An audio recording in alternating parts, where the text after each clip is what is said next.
Tuskin missään koko Euroopassa kalastetaan runsaammin lohta kuin Pohjanlahdella lähellä Lappia, jonka tuntureilta ja tasangoilta virtaavat alas valtavat makeavetiset joet. On kaunista katsella, kuinka lohet, jotka muistuttavat sotureita välkkyvissä asevarustuksissa, uivat merestä kohti virtaa keskellä auringonpaahdetta. Mieluiten silloin, kun ne seuraavat toisiaan niin lukuisina, että jopa kalastajat ylhäältä kalliolta saavat niitä saaliikseen. Olaus Magnus huomasi Torniossa, että lohi voi tulla jopa 7 jalkaa, siis 2 metriä pitkäksi. Olaus ei liioitellut. Nykyajan tutkijat vahvistavat, että lohi on pienentynyt. Vaikka lohta pyydystettiin kuinka paljon tahansa, se ei tuntunut loppuvan, Olaus Magnus ihmetteli. Lähellä Torniota hän näki kesäpäivän seisauksen aikoihin, kuinka vedestä pyydystettiin niin suuri määrä lohta, että vahvinkin verkko repesi painosta. Valtavat lohet ja repeilevät verkot levisivät huhuina ympäri vanhaa maailmaa, ja tarinoissa lohet ja taimenet paisuivat ja siijoista tuli melkein sikoja. Se synnytti keskiajan ihmisessä himon päästä apajille. Tornio- ja Kemijokien suistoihin virtasi keskiajan lopulla väkeä pitkin hidaskulkuisia erä- ja kinttupolkuja. Muinainen Pohjola ei kuitenkaan ollut tyhjä ja asumaton erämaa, vaan siellä oli asunut väkeä koko jääkauden jälkeisen ajan, noin 10 000 vuotta.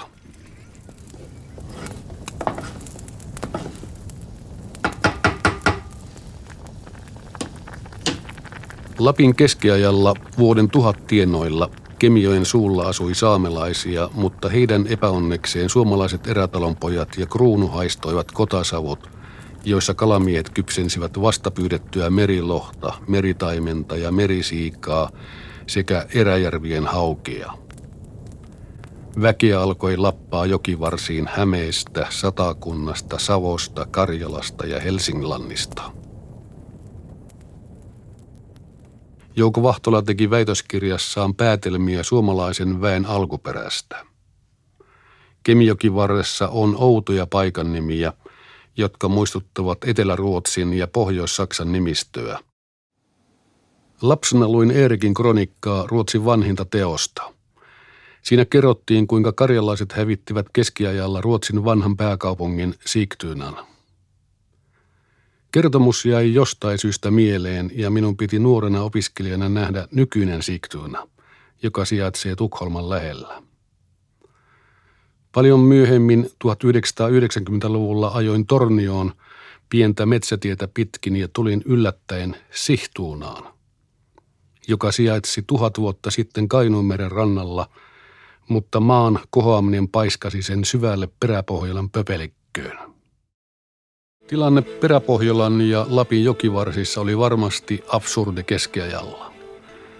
Paikallinen saamelainen piti pyytämänsä kalaa ja aluetta omanaan, eikä sitä kukaan kyseenalaistanut vuosisatoihin. Satoja vuosia myöhemmin Pohjanlahden jokisuulla asui suomalaisia, ja tilanne muuttui heidän kannaltaan vuorostaan absurdiksi. Uudet tulokkaat, kirkko ja kruunu, alkoivat vaatia osuutta saalista, ikään kuin he omistaisivat vedet ja kalat. Ei ole jälkiviisasta kysyä, millä oikeudella tai millaisilla perusteluilla lohenpyytäjää kupattiin. Tai ainakin yritettiin kupata. Tällaisen kysymyksen paikallinen asukas varmasti esitti tulokkaalle. Mitä erämaan asukkaalle sanottiin, kun lohivouti anasti jopa puolet saaliista? Alistuiko kalamies nurkumatta yksipuolisiin ja vastikkeettomiin vaatimuksiin? Kustaa Vilkuna kertoo kuuluisassa lohiteoksessaan, että vuotuinen lohisaalis oli 1600-1700-luvulla jopa 3000 tynnyriä. Yksi tynnyri veti 125 kiloa, joten Kemijoista saatiin parhaimpina vuosina melkein 400 000 kiloa isoa ja mahtavaa lohta.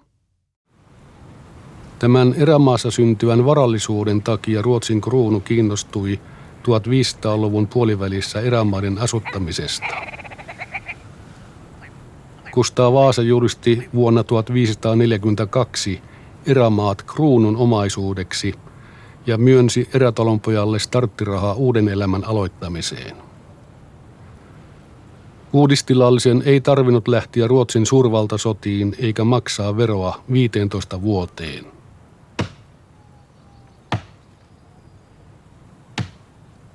Kruunun starttiraha ei ollut hyvän tahdon ele köyhille metsäläisille, vaan määrätietoinen yritys paikata sippivaltion kassaa umpisuolatulla savulohella, kapahauella ja turkiksella.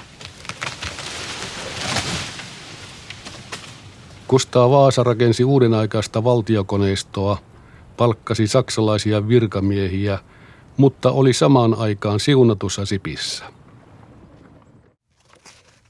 Professori Christian Krötzl on lukenut Paavillisen hovin hankinta-asiakirjoja. Ne todistavat, että Pohjolan kuivattua kapahaukia vietiin jo 1300-luvulla Ranskan Avignoniin.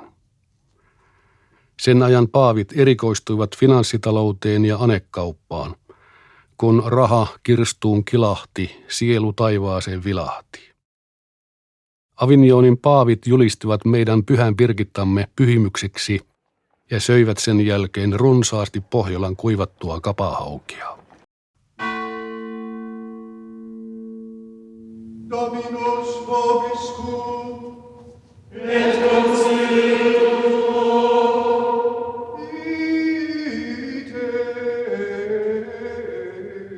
Toki köyhä kansa oli tottunut jo keskiajalla maksamaan veroa lohisaalista.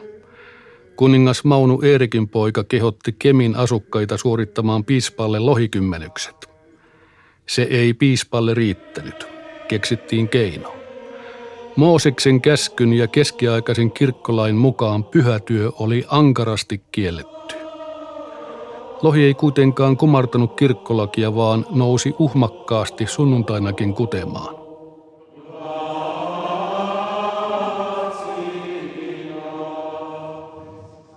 Jotta lohimies saattoi pyydystää lohta pyhänä, hänen piti maksaa piispalle pyhäpäivän rikoslohta. Kemin ja Rovaniemen seurakunnat maksoivat myös kirkkoherralleen lohikymmenykset. Kirkkoherra kävi itse patokentällä seuraamassa lohisaaliin jakamista 10 yhtä pitkään riviin, joista yksi arvottiin kirkkoherralle. Myös sinun sydämesi. Amen. Vuosisataiset lohi, hauki, siika ja nahkiaskymmenykset rikastuttivat muutamat Pohjanmaan ja Peräpohjolan pappilat, ja niistä kehittyi merkittäviä sukudynastioita.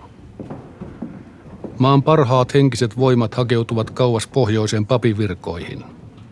Papeilla oli varaa kouluttaa lapsensa ja vaikuttaa maan poliittiseen ja taloudelliseen elämään. Ja kaikki tämä riemu lohen ja lohenpyytäjän ansiosta. Kirkko peri 600 vuotta kalamiehiltä lohikymmenyksiä, puolikkolohia ja rikoslohta. Ja vasta 1945 viimeinen kirkkoherra siirtyi rahapalkkaan. Tosiaan tämä kruunuja myöskin ei pidä unohtaa kirkkoakin, eli katolinen kirkko keskiajalla, niin tuli kruunun edustajien kanssa kyllä samaa matkaa, ellei jopa pikkasen aikaisemminkin tänne alueelle, eli nopeasti muodostui sitten tämmöisen hallinnollisestikin kokonaisuuksia, joista sitten kiisteltiin nämä mahtimaat täällä ympärillä, Ruotsin valtakunta, Novgorod, Moskova, Venäjän valtakunta ja sitten Tanska-Norjan alueet. Sieltä nämä eri suunnista tulevat paineet tämmöiseen hallinnolliseen, verotukselliseen ja vallankäyttöön liittyvät tekijät siihen liittyy myöskin. Että tavallaan jos me nyt mietimme lohen merkitystä, niin totta kai sitä kautta niin hahmottuu tämmöinen laajempikin kokonaisuus. Eli Ruotsin kruunu, vetovoima, kirkon varallisuuden, kaupankäynnin, ulkomaankaupan ja talonpoikien näkökulmasta suotuisat elinkeinon harjoittamismahdollisuudet ja sitten kiinnostava alue, niin vallan mahti halusi tietysti alueet pitää tiukasti itsellään. Vaikka historioitsijat varoittavat jälkiviisastelusta, en malta olla sanomatta. Rooman kirkko, Uppsalan ja Turun hiippakunnat, nouseva suurvalta Ruotsi sekä Tanska, Norjan ja Novgorod, Moskova, Venäjän valtakunnat ja pikkuhiljaa sikiävä pohjoismainen kauppaporvaristo – kaikki sen ajan mahtajat ratsastivat kalastajan ja pieneläjän harteilla. Mutta tämä kommenttini on luonnollisesti jälkiviisastelua. Siinä vaiheessa, kun se asutus oli vielä hyvin harvaa, niin myös valtio oli mukana tässä lohibisneksessä sillä lailla, että valtio perusti tai kruunu perusti, ehkä puhutaan vielä valtiosta, mutta kruunu perusti niin omia kalastamoja tähän Pohjanlahden perukan suurten virtojen rannoille. Ja ihan samalla oikeudella kuin kuka tahansa yksityinenkin, niin siis valtauksen perusteella. Kalastamotkaan eivät tyydyttäneet hovin tarpeita. Niinpä virkamiehet pohtivat, kuinka päästä käsiksi talonpoikien lohisaaliisiin. Jokin hyvä selitys piti keksiä, sillä kala oli kuulunut ikimuistoiset ajat vesialueen omistajalle, ja kuningas Mauno Eerikin poika oli sen julistuksessaan vahvistanut 200 vuotta aiemmin. Tietenkin muistaa, että kun elettiin itsevaltiuden aikana, niin periaatteessa ja lähtökohtaisesti niin kuninkaan piti noudattaa lakia. Mutta Kustaa Vaasa varsinkin niin venytti sitä sitten omaan mielensä mukaan. Kruunulla oli 2 vaihtoehtoa, jos halusi päästä käsiksi toisen omaisuuteen. Lohen tuottoa saattoi verottaa ja siirtää lopuksi lohi kruunun omistukseen. Mutta vielä 1600-luvun puolivälissä lohi ei kuulunut valtiolle. Tarvittiin vielä vetoaminen regaaleen eli kuninkaan luonnollisiin oikeuksiin. Kamarikollegio uusia vaatimuksia ajamaan, asiakirjaväärennös ja ikivanha tulkinta omistusoikeudesta.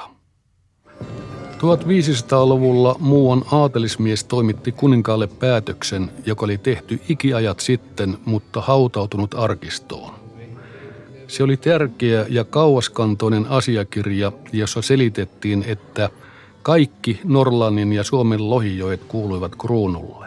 Maunon ladonlukon aikana olisi pidetty valtiopäivät vuonna 1282, jossa sitten kruunun rahapulan vuoksi olisi päätetty monenlaisista asioista ja muun muassa siitä, että tämmöiset virrat, jossa pääkalana on lohi ja siika ja ankerias, niin tulevat olemaan kruunun alaisia, lyda under kruun. Esitettiin semmoinen argumentaatio, että kyllä Ruotsin valtio on ihan virallisesti niin päättänyt itsevaltiuden aikana, että kalastusoikeudet kuuluukin Ruotsin valtiolle. Näissä määrätyissä Pohjanlahteen laskevissa virroissa, että on olemassa tämmöinen konkreettinen päätös. Jo alun perin epäiltiin suuresti, että se on väärännys. Että se on vain, 1500-luvulla oli useampikin tämmöisiä väärännöstapauksia ja sitä epäiltiin pitkään sen jälkeenkin. Mutta tästä huolimatta niin Ruotsin kruunu käytti tätä päätöstä tämmöisenä oikeudellisena perusteena. Ja vasta sitten 1860-luvulla tämmöinen ruotsalainen oikeushistoriallinen Styffe pystyi osoittamaan sen, että se oli väärännys ja se pystyttiin osoittamaan sitä kautta, että se jokaisen päätöksen oli laatinut, niin se ei tuntenut 1200-luvun näitä oikeita termejä, vaan käytti niistä omaan aikaansa, eli 1500-luvun käsitteitä. Tämä käsitys, että se Helgeandsman päätös oli väärennös, niin se on kyllä nykyään sitten hyväksytty sekä Suomen että Ruotsin puolella.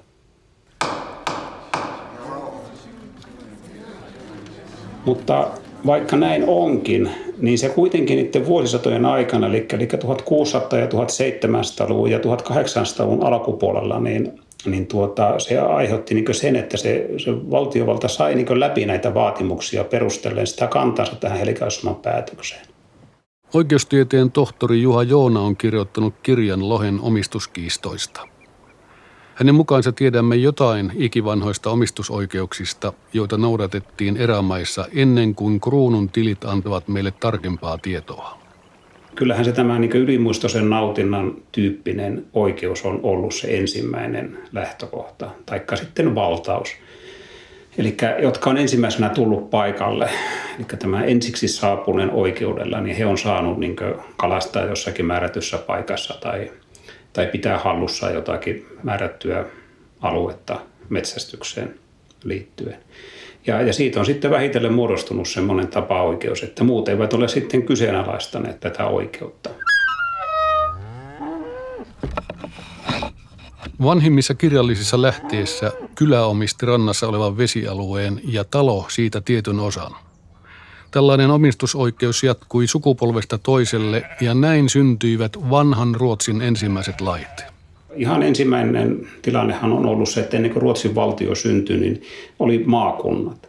Ja täällä Pohjalahden perukassa, niin ainakin Torniojokilaaksossa, mutta sitten ehkä Kemijokilaaksossa ja sitten siitä alaspäin, niin on ollut nämä käytössä tämä niin sanottu Helsinglannin maakuntalaki.